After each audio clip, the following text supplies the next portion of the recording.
I still remember the moment my world wobbled. It was a Thursday evening, and I was scrolling through my phone on the couch, half distracted by a rerun on TV. Then it appeared, a text from her. Not my wife, not a friend, but my CEO, Emily. The kind of text that shouldn't have been meant for me, glowing innocently in my inbox. Christmas this year, I just wish for something real. Something I can't have yet. Red heart. My thumb froze. My mind raced. Something real? I stare at the screen, try to convince myself it was just a misplaced message, a simple mistake.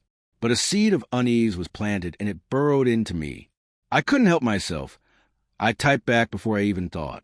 What's your secret wish? The reply came almost instantly. You'd understand if you knew me better. Maybe someday.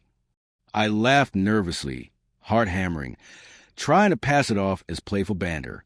But that night, when I came home, the house felt colder than usual. My wife, Sarah, was there, busy in the kitchen, humming a song I didn't recognize. I wanted to shake off the creeping doubt, but a small, insistent voice in my head whispered, something's off. Over the next week, the signs were subtle but persistent. Missed calls from Sarah that were brushed off as just busy with work. Lingering texts she hurriedly deleted when I walked into the room. A strange tension in her voice when I asked casual questions. At first, I blamed myself. Was I imagining it? Was I being paranoid? Maybe I had become too clingy, too suspicious. But then, the accidental clues started piling up. A receipt for a late-night dinner. Not for two, but clearly for three. A lingering perfume I didn't recognize. My phone buzzed with a notification I wasn't meant to see. A message from Emily to Sarah, brief and cryptic. Can't wait to see you tonight. Don't tell him. I stared at it, disbelief freezing me in place. My chest tightened, a mix of betrayal and disbelief swirling together. I couldn't breathe. Memories that once brought warmth now burned. Laughing in our kitchen, her hand brushing mine. The cozy Sunday mornings. All of it felt like an elaborate lie. I confronted her gently at first, in the quiet of our bedroom. Sarah, who's Emily?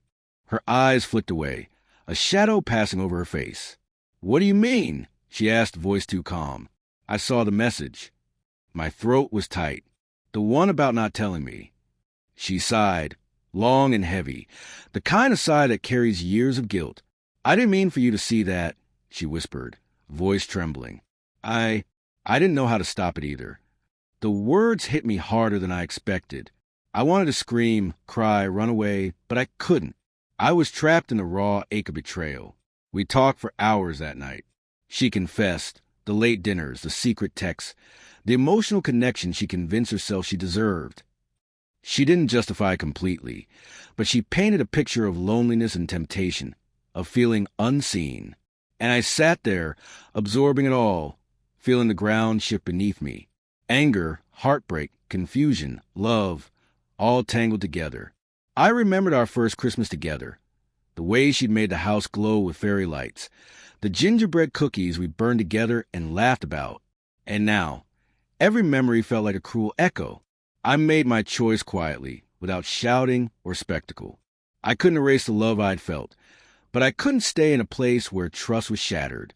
I need space, I said softly, voice breaking. I need to remember who I am without this pain defining me. She nodded, tears streaming down her face, and for a moment, it felt like the world had stopped just for us. There was guilt, remorse, and regret in her eyes, but it wasn't enough to patch the cracks in my heart. I left that night, stepping into the cold winter air, breathing deeply, letting the chill fill the spaces where confusion and heartbreak had lived. I didn't look back. I carried our memories like fragile glass, beautiful, dangerous, impossible to hold on to without cutting yourself.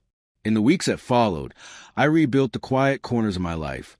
Slowly, deliberately, I allowed myself to feel, to grieve, to miss her. But I also remember my worth, my boundaries, the self-respect that had been tested and almost broken. One evening, as snow began to fall outside, I found a strange sense of peace. Betrayal had left a scar, yes, but it also left clarity. I would love again, trust again, but not without caution. And I realized something important. The secret wishes of others, whatever they were, couldn't define me.